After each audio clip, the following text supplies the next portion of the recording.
Okay, let's dive in. Imagine this. A child's 10th birthday party.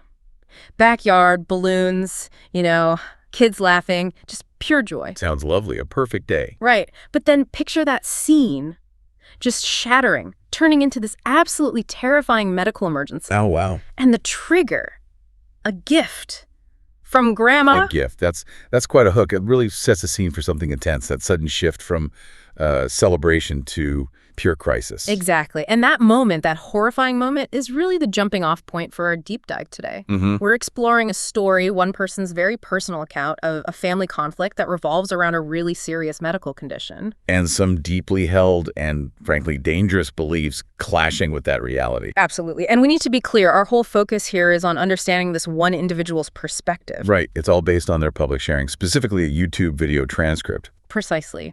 Our source for this deep dive is exclusively excerpts from that transcript. The video is called Daughter 10, Hospitalized Opening Grandma's Gift-Shocking Truth Storytime. We're sticking just to what this person recounts. Yeah, and our goal, our mission, if you like, is to really unpack the layers of this specific family dynamic as they describe it. Understand the actions they say were taken. The chain of events as they present them. That led to this incredibly dramatic and, well, legally significant outcome. It's about seeing the story from the inside, based only on this account. Okay, so where does this specific narrative begin? The narrator, she calls herself Latifah. Yes, Latifah. And she sets the scene right from when she married James, her relationship with his mother, Margaret. And it sounds like it was difficult from the get-go, according to Latifah's account. Oh, yeah. She describes feeling unwelcome immediately. It talks about icy stares and these barbed comments that she says cut deep. So not subtle, then. It sounds like she felt actively pushed away, like an outsider. Exactly. And Latifah frames it as more than just personalities clashing. She talks about a fundamental difference in values and mindset. Yes. Well, she describes Margaret as having this old school mindset, a woman's worth is in cooking, you obey your elders, that sort of thing. Okay. Whereas Latifah is a working mom, values her independence, which she felt Margaret almost saw as a crime. Right, so a real clash of worldviews presented there. And did this tension stay consistent, or did it change? According to the source, it really ramped up. It intensified when Latifah, James, and their daughter Sophie moved back home. They'd been living across the country. Ah, so distance wasn't a buffer anymore. Exactly. Suddenly, Margaret was apparently at our doorstep every other week, much more present. That must have been stressful. How did Latifah describe handling that? Well, her account is quite visceral. She talks about the internal struggle, gripping my teeth, forcing smiles, feeling like inside I was screaming. She even mentions Margaret's judgment triggering difficult childhood memories for her. Wow, so it went deep. It paints a picture of real emotional strain day in, day out. Yeah. Though interestingly, the source does mention a counterpoint in the family, James's father, William. Oh. Latifah describes him as a saint, offering warm hugs and kind words, even like winking at her sometimes when Margaret was being bossy. Okay, so within this narrative, the source suggests the primary tension was specifically with Margaret, not the whole family. Seems that way, yeah. That detail about William is like a little moment of relief in her story. But those moments were probably rare if Margaret's behavior was as described. Latifah gives examples of what she calls Margaret's constant meddling, things like rearranging her kitchen without asking. Oh, I'd hate that. Right, and critiquing her parenting, sighing loudly whenever Latifah spoke, just constant little digs. The source uses these to show how she felt like an outsider in her own home. Exactly, it just wore her down, and the narrative stresses, all Latifah wanted was a stable, loving home for Sophie. But that dream felt like it was slipping away because of this dynamic. Yeah. Which brings us to the absolute core of this story, the really critical life or death element. Sophie's allergy. Okay, Sophie's a daughter, right? She's 10. Yes, 10 years old. And the source says initially she had a good relationship with both grandparents. Baked with William, gardened with Margaret. Okay. But, and this is crucial, the account states Sophie has a deathly allergic reaction to nuts. Deathly allergic. So not just a mild intolerance. We're talking serious. Extremely serious. The source emphasizes this. It says, one whiff can make her throat swell shut, her small body fighting for air. Wow. Okay, so the stakes are incredibly high. Life and death. Absolutely. And Latifah's account makes it clear she was incredibly diligent about this. She says she drilled this into everyone. Including Margaret. Yes. Showed Margaret doctor's notes, sat down with James to explain how even a tiny trace could be fatal. So direct communication. No ambiguity. None, according to the source. Their pediatrician apparently confirmed Sophie's diet was perfect, balanced, safe, nut-free, medically validated. Okay, so the facts were clearly laid out. What does the account say Margaret's reaction was to all this? This is where it gets really alarming. According to Latifah, Margaret would roll her eyes. Called Latifah too paranoid. Paranoid. About a deadly allergy. Right. And apparently held this belief that, quote, a little exposure could fix her. Oh no, that's incredibly dangerous thinking. Yeah. The opposite of medical advice for anaphylaxis. Exactly. The narrative details Margaret lecturing about toughening Sophie up, saying nuts were vital for the immune system, even accusing Latifah of starving her of protein. Wow. So it's not just disbelief. It's an active opposing theory about the allergy itself. Yeah. A theory Margaret allegedly tried to act on. Latifah recounts specific incidents. Like what? Trying to give Sophie a sandwich she claimed was just jam. Sneaking her almond cookies, which Sophie apparently spotted herself, checked the label, and refused. Good for Sophie, Yeah. but terrifying for Latifah. Totally. And another time, sneaking Sophie a granola bar Margaret swore was nut-free, but Latifah checked and found it wasn't. So these are presented as deliberate attempts, a pattern. That's how Latifah describes it, yeah. As chipping away at her trust, making her constantly vigilant, hands trembling, double-checking everything. Can only imagine the stress. And the source adds another layer.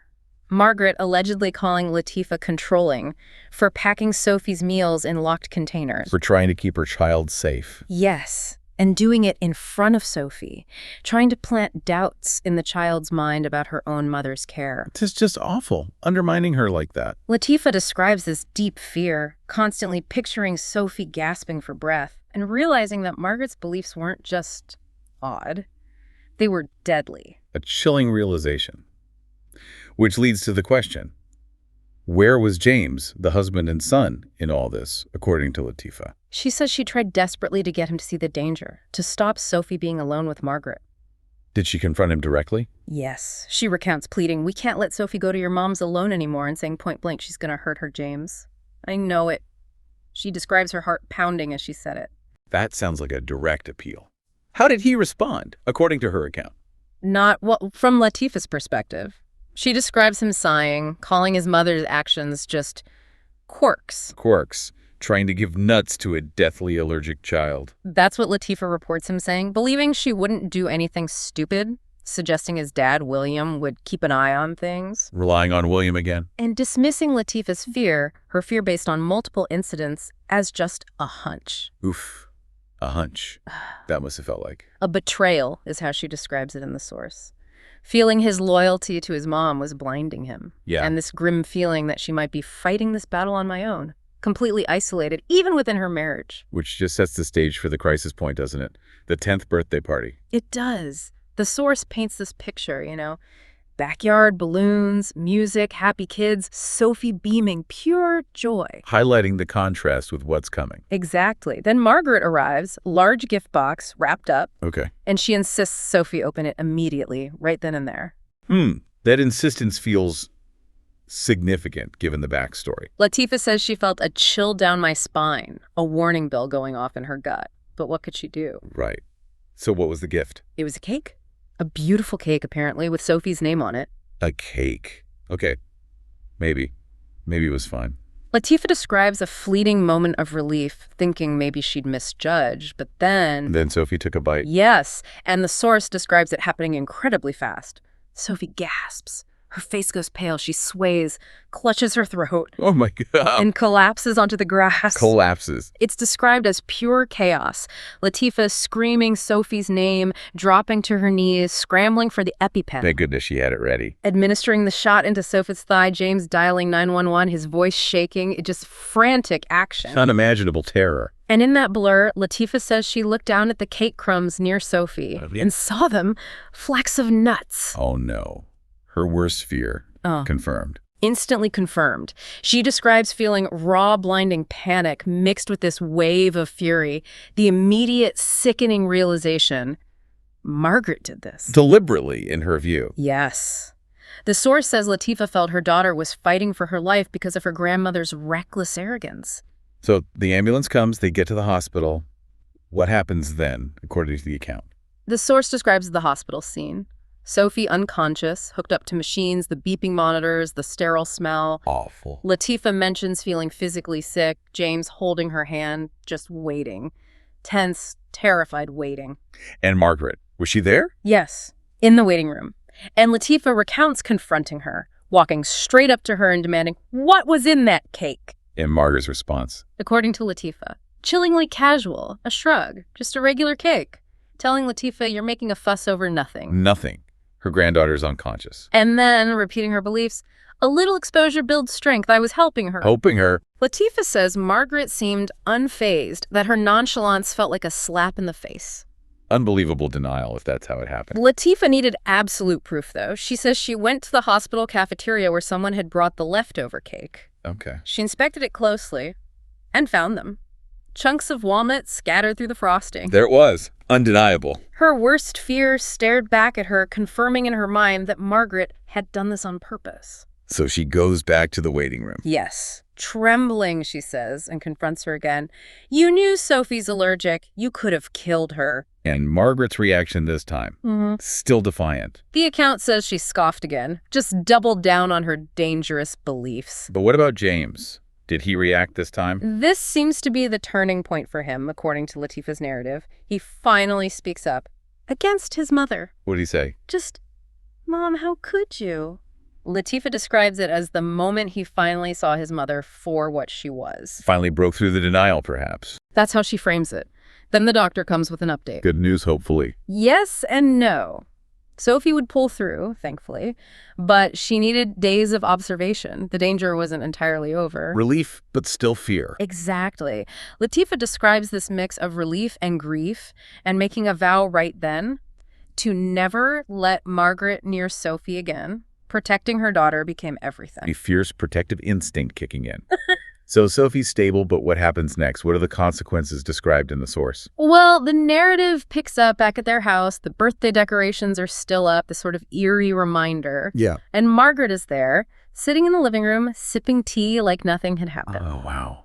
The audacity, as described. Latifah recounts walking straight up to her and saying, "You're done here. You are not welcome near my daughter or me ever again." Setting a firm boundary. How did Margaret take it? Predictably, according to the source, denial, accusations, calling Latifah overreacting, saying Sophie will be fine, even claiming Latifah was just jealous. Blame shifting right to the end. But then, the source says, James stepped forward, firmly. Okay, this is important. He apparently said, "No, Mom, you're out. Dad can visit, but not you."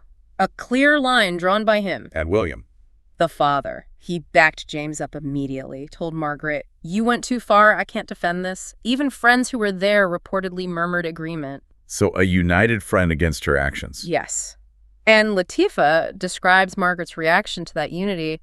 Her face fell, her usual confidence crumbling. Finally facing real consequences within the family. She apparently tried to argue, blame Latifah again, but the source says her words fell flat. The unity held. She eventually stormed out, still defiant, but isolated. But defiance doesn't erase what happened. Did they take any further action? They did. According to Latifah's account, they pressed charges. Charges? For what? Child endangerment.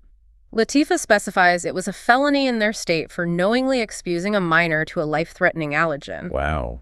That's serious, taking it to the legal system. Yes. And the source describes the court proceedings from Latifah's viewpoint. How did that play out? She describes Margaret as still defiant in the courtroom initially, but the prosecutor laid out Sophie's ordeal. The evidence was presented as damning, the cake itself, the doctor's reports. And even William testified about Margaret's stated beliefs and her previous attempts to cure Sophie. So her own husband testified against her alleged actions. Yes. Margaret's defense, as reported in the source, was weak. "I was just helping my granddaughter." That same flawed reasoning. But the judge, according to this account, didn't buy it, called her actions reckless and nearly fatal. And the sentence. 3 years in prison, plus an order to pay Sophie's medical bills. Latifah describes Margaret's arrogance finally being replaced by panic as the gavel fell. Real, unavoidable consequences. What about William? The source states William divorced her shortly after the trial. He couldn't forgive what she'd done. So she lost her husband, her freedom. And more. Word apparently spread. Family and friends turned their backs. She was isolated, her calls from jail went unanswered. A complete rejection as described. That's quite the downfall depicted there. Latifah says she didn't gloat, but felt a quiet triumph that the system had protected Sophie. They also got a restraining order. To ensure no future contact. Exactly. Latifah calls it a shield, a promise Sophie could grow up safe, a necessary boundary made legally concrete. Sounds like it. So, after all that trauma and legal drama, how did the family heal, according to the source? The account focuses heavily on the healing process. Sophie came home quiet, understandably scared. Her spark was dimmed by fear. Poor kid. She'd whisper, "Will Grandma come back? It's heartbreaking." Yeah. They found a therapist for her, which helped her process. Latifah shares this really poignant moment. What was that? Sophie drew a picture, a sun breaking through dark clouds, and she told Latifah, "That's me, Mom. I'm okay." Oh, wow. Resilience right there. That's powerful. Isn't it? And Latifah and James started family therapy too, to rebuild trust. Which must have been needed after his initial reluctance. Definitely. The account mentions them learning to listen better, sharing their guilt and love. She's apologized, saying, "I failed you both." And Latifah's response? "We're here now. That's what matters. Looking forward, not back." That's healthy. And William, the grandfather. He became a real anchor for them, according to Latifah. Spent lots of time with Sophie park trips, fishing. Filling that grandparent role positively? Exactly. Latifah uses this lovely phrase, his laughter filling the holes Margaret left. His love was a gift. So supportive relationships help them rebuild. Immensely, it seems. The source concludes on this note of resilience. Their home felt lighter, filled with Sophie's art, her joy returning. A sense of peace returning. Yeah.